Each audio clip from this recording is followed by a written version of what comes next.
ಉತ್ತಮ ಫಸಲು ನಿರೀಕ್ಷೆಯಲ್ಲಿದ್ದಂಥ ರೈತನಿಗೆ ಬಿಗ್ ಶಾಕ್ ಆಗಿದೆ. ಬಿತ್ತನೆ ಮಾಡಿದ್ರೂ ಗಿಡಗಳೇ ಹುಟ್ಟಿಲ್ಲ.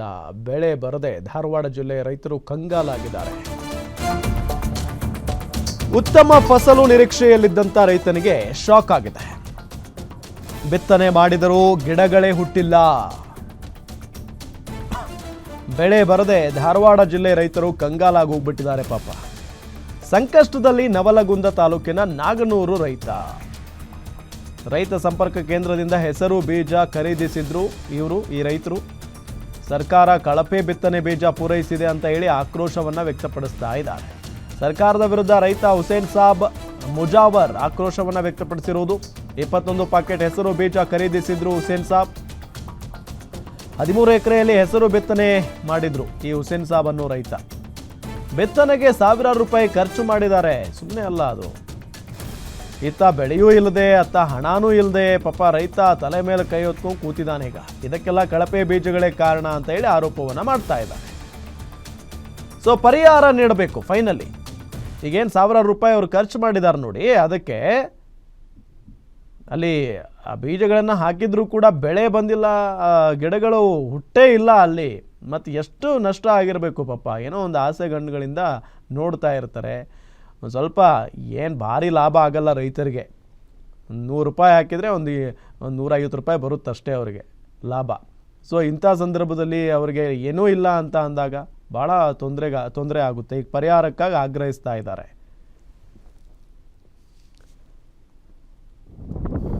ನವಲಗುಂದ ರೈತ ಸಂಪರ್ಕ ಕೇಂದ್ರದಿಂದ 21 ಪಾಕೆಟ್ ಹೆಸರು ಬೀಜ ತೆಗೆದುಕೊಂಡು ನನ್ನ ಸ್ವಂತ ಹೊಲಕ್ಕೆ 13 ಎಕರೆ ಬಿತ್ತನೆ ಮಾಡಿ, ಆಮೇಲೆ ಅದರ ಉತ್ತಮ ಬೀಜ ಸಿಗ್ತಾವಂತ ತಿಳ್ಕೊಂಡ್ಬಿಟ್ಟು ನಾವು ಇದನ್ನು ಮಾಡಿದಾಗ ಮೊಳಕೆ ಹೊಡಿಲಿಲ್ಲ.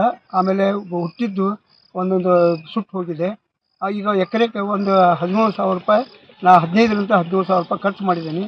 ಟ್ಯಾಕ್ಟ್ರದ್ದು, ಆಳಿಂದು, ಆಮೇಲೆ ಗೊಬ್ಬರದ್ದು ಇದೆಲ್ಲ ಹಾಕಿಬಿಟ್ಟು ಅದರ ಪರಿಹಾರ ಇವಾಗ ನನಗೆ ಉತ್ತಮ ಬೀಜ ಅಂತ ತಿಳ್ಕೊಂಡ್ಬಿಟ್ಟು ನಾವು ರೈತ ಸಂಪರ್ಕ ಕೇಂದ್ರದಲ್ಲಿ ತೊಗೊಂಡಿದ್ದು ನನಗೆ ಭಾಳ ನುಕ್ಸಾನ ಆಗಿದೆ.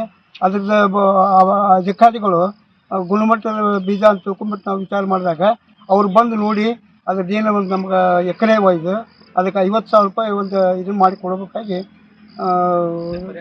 ಪರಿಹಾರ ನೀಡಬೇಕಾಗಿ ತಮ್ಮಲ್ಲಿ ವಿನಂತಿ. ನಮ್ಮ ಜೊತೆಗೆ ಮಾತಾಡೋದಕ್ಕೆ ಸ್ವತಃ ರೈತ ಹುಸೇನ್ ಸಾಬ್ ಅವರೇ ಸಂಪರ್ಕದಲ್ಲಿದ್ದಾರೆ. ಹುಸೇನ್ ಸಾಬ್ ಅವರೇ ನಮಸ್ಕಾರ. ನಮಸ್ಕಾರ ಸರ್. ನಮಸ್ಕಾರ. ಏನ್ ನಿಮ್ಮ ಆರೋಪ ಏನು? ಆ ಬೀಜಗಳೇ ಸರಿ ಇಲ್ಲ ಅಂತೀರಾ? ಹೌದು ಸರ್. ಹೆಂಗೆ ಹೇಳ್ತೀರಿ? ಯಾಕೆಂದ್ರೆ ಎಷ್ಟು ಖರೀದಿ ಮಾಡಿದ್ರಿ ನೀವು? 21 ಪಾಕೆಟ್ ಸರ್. 21 ಪಾಕೆಟ್. ಎಷ್ಟು ದುಡ್ಡು ಆಗಿತ್ತು ಅದಕ್ಕೆ? 575 ಪರ್ ಪಾಕೆಟ್ ಸರ್. ಓ, 21 ಪ್ಯಾಕೆಟ್ ಅಂದರೆ ಜಾಸ್ತಿನೇ ಆಯಿತು. ಯಾಕಂತೆ ಅದು ಯಾರನ್ನಾದ್ರೂ ಕರೆಸಿ ಚೆಕ್ ಮಾಡಿಸಿದ್ರಾ? ಯಾಕೆ ಗಿಡಗಳೇ ಹುಟ್ಟಿಲ್ಲ ಅಲ್ಲಿ? ಅಲ್ಲ ಸರ್, ಗಿಡಗಳು ಹುಟ್ಟಿದಾವು, ಹುಟ್ಟಿ ಒಣಗಿಬಿಟ್ಟಾವ ಸರ್. ಅಲ್ಲಿ ಇದಕ್ಕೆ ಇದಾದಂಗಾಗಿ ಆಗ್ಬಿಟ್ಟಾವು. ಏನು ಕಾರಣ ಅದಕ್ಕೆ ಒಣಗಿ ಹೋಗೋದಕ್ಕೆ? ಅಲ್ಲ, ಎಲ್ಲ ಈಗ ನಮ್ಮ ಮನಿ ಬೀಜ ಬಿತ್ತೇವಲ್ಲ ಸರ್, ಬಾಜುಕ್ಕೆ ನಮ್ಮ ದೊಡ್ಡಪ್ಪನ ಹೊಲದಾಗ ಮನಿ ಬೀಜ ಬಿತ್ತೀವಿ. ನಮ್ಮ ಹೊಲದಾಗೂ ಇಲ್ಲೇ ಒಂದು 1.5 ಎಕರೆ ಇದೆ ಸರ್. ಅದು ಮನಿ ಬೀಜ ಬಿತ್ತಿದ್ವಿ, ಅದೆಲ್ಲ ಸರಿಯಾಗಿದೆ. ಅದು ಚೆನ್ನಾಗಿ ಬಂದಿದೆ. ಹಾ ಸರ್, ಸರಿಯಾಗಿದೆ. ಅದು ಮನಿ ಬೀಜ ಏನ್ ಬಿತ್ತಿದೇವಲ್ಲ ಸರ್, ಅವೆಲ್ಲ ಕರೆಕ್ಟ್ ಆಗಿದಾವು. ಚೆನ್ನಾಗಿಲ್ಲ. ಹಾ, ನಾವು ತಂದಿದ್ದು 21 ಪ್ಯಾಕೆಟ್ ಏನಿದೆ ಸರ್, ಅಲ್ಲೋಟ್ ಹುಟ್ಟಿದ್ ಸರ್. ಅದ ಒಂದೊಂದು ಏನಾಗಿದೆ, ಸತ್ತು ಒಣಗಿ ಬಿಟ್ಟದ ಅಲ್ಲಿ. ಪೂರ ಕಂಪ್ಲೀಟ್ ಭಾಳ ಆಗಿದೆ. ಅಯ್ಯೋ, ಅವರು ಇದನ್ನ ಮಾಡೋದಕ್ಕೆ. ಹಾ ಸರ್. ಈಗ ಅಲ್ಲಿ ಕೃಷಿ ಅಧಿಕಾರಿಗಳು ಇವ್ರಿಗೆಲ್ಲ ಭೇಟಿ ಮಾಡಿದ್ರಾ ಸರ್? ಭೇಟಿ ಮಾಡಿದ್ರು. ಎಡಿ ಅವರು ಬಂದಿದ್ರು ಸರ್. ಇವರು ಮೊಹಮ್ಮದ್ ಫಾರೂಕ್ ಅಂತ ಅವರು ಅಸಿಸ್ಟೆಂಟ್ ಎಡಿ ಬಂದಿದ್ರು, ಬಂದು ನೋಡಿದಾರೆ. ನಾವು ಹೋಗಿದ್ವಿ ಸರ್. ಏನಂದ್ರು? ಆಮೇಲೆ ಸೈಂಟಿಸ್ಟ್ ಕರೆಸಿದ್ರು ಅವರು, ಅವ್ರಿಗೆ ತೋರಿಸಿದೀವಿ ಸರ್. ಇವಾಗ ಯಾವ್ದು ನನಗೇನಾಗಿದೆ, ಅಟ್ಲೀಸ್ಟ್ ಒಂದು 13 ಎಕರೆ ಇದೆ ಸರ್ ಹೊಲ. ಅದು 12 ಎಕರೆ 39 ಗುಂಟೆ ಹೊಲ. ಈಗ ನನಗೆ ಎಷ್ಟು ಇದಾಗಿದೆ, ಬರೀ ಕಸ ಬೆಳೆದ ಸರ್. ಈಗ ಒಂದು ಮಣಕಾಲ್ ಮಟ್ಟೆ ಕಸ ಬೆಳೆದ. ಅಲ್ರಿ ಹುಸೇನ್ ಸಾಬ್ ಅವರ, ಎಷ್ಟು ಎಕರೆ ಒಳಗೆ ಬೆಳೆದಿದ್ರಿ ನೀವು ಅದನ್ನ? 13 ಎಕರೆ ಸರ್. 13 ಎಕರೆ ಒಳಗೆ ಬೆಳೆದಿದ್ರಿ? 21 ಎಲ್ಲಾನು ಒಣಗಿ ಹೋಗೈತಿ ಈಗ ಅದು? ಎಲ್ಲ ಇದಾಗಿ ಹೋಗೈತೆ ಸರ್. ಅದೇನು ಒಂದೊಂದು ಕಡೆ ಒಣಗಿ ಬಿಟ್ಟದ, ಒಂದೊಂದು ಕಡೆ ಒಂದೊಂದು ಅದ ಅಷ್ಟೇ ಸರ್. ಮತ್ತೇನು ಸಾಲೆ ಇಲ್ಲೇ ಇಲ್ಲ. ನಾವು ಮನಿ ಬೀಜ ಏನ್ ಬಿತ್ತೇವಲ್ಲ ಸಾಹೇಬ್ರೆ, ಆ ಟೈಪ್ ಇಲ್ಲ. ಮತ್ತೀಗ ಅವ್ರು ಬಂದಿದ್ರಲ್ಲ ಕೃಷಿ ಅಧಿಕಾರಿಗಳು, ಏನ್ ಹೇಳಿದ್ರು ನಿಮ್ಗೆ?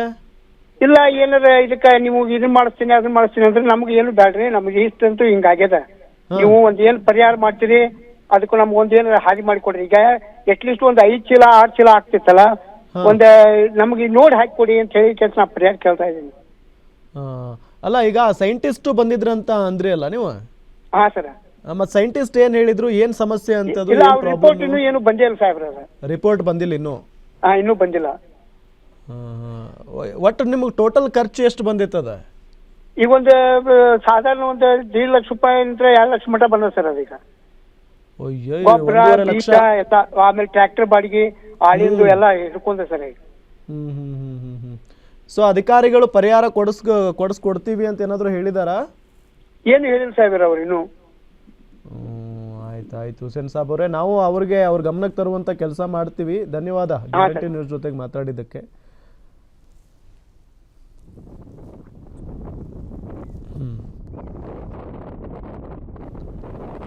ಕೃಷಿ ಇಲಾಖೆಯ ಸಹಾಯಕ ನಿರ್ದೇಶಕರು ರವೀಂದ್ರ ಪಾಟೀಲ್ ಅವರಿಗೆ ನಾವು ಕರೆ ಮಾಡ್ತಾ ಇದ್ದೀವಿ ಇದ್ರ ಬಗ್ಗೆ ಕೇಳೋದಕ್ಕೆ. ಪಾಪ 1 ರಿಂದ 1.5 ಲಕ್ಷ ರೂಪಾಯಿ ಖರ್ಚು ಮಾಡಿದ್ದಾರೆ. 13 ಎಕರೆಯಲ್ಲಿ ಪಾಪ ಬಿತ್ತನೆ ಮಾಡಿದ್ದಾರೆ ಆ ಬೀಜನ. ಅದು ಏನು ಗಿಡಗಳು ಹುಟ್ಟಿ ಒಣಗಿ ಹೋಗ್ಬಿಟ್ಟಿದಾವಂತೆ ಸಡನ್ನಾಗಿ. ಬಂದಿದ್ದಾರೆ ಅಧಿಕಾರಿಗಳು, ಬಂದಿಲ್ಲ ಅಂತ ಹೇಳೋಕ್ಕಾಗಲ್ಲ, ಬಂದಿದ್ದಾರೆ. ಸೈಂಟಿಸ್ಟ್ ಒಬ್ಬರು ಬಂದಿದ್ದಾರೆ, ಎಲ್ಲ ಚೆಕ್ ಮಾಡಿದ್ದಾರೆ. ಇನ್ನು ವರದಿ ಬರಬೇಕಾಗಿದೆ ಏನು ಕಾರಣ ಅಂತ ಹೇಳಿ. ಸಡನ್ನಾಗಿ ಅದು ಒಣಗಿ ಹೋಗಿದೆ ಅಂತ ಅಂದರೆ ಪಾಪ ರೈತನ ಮುಖ ಹೆಂಗಾಗಿರ್ಬೇಡ, ಜಸ್ಟ್ ಇಮ್ಯಾಜಿನ್. ಅಷ್ಟೆಲ್ಲ ಖರ್ಚು ಮಾಡಿ ಸ್ವಲ್ಪ ಏನಾದರೂ ಲಾಭ ಮಾಡ್ಕೊಳ್ಳೋಣ ಅಂತ ಆಸೆ ಇರುತ್ತೆ, ಅದೇ ಬಂದಿಲ್ಲ ಅಂದಾಗ ಇದ್ದಿದ್ದು ಕಳ್ಕೊಂಡಿದ್ದಾರೆ, ಅದೂ ಬಂದಿಲ್ಲ. ಸಹಜವಾಗಿ ಭಾಳ ದೊಡ್ಡ ನಷ್ಟ ಇದು.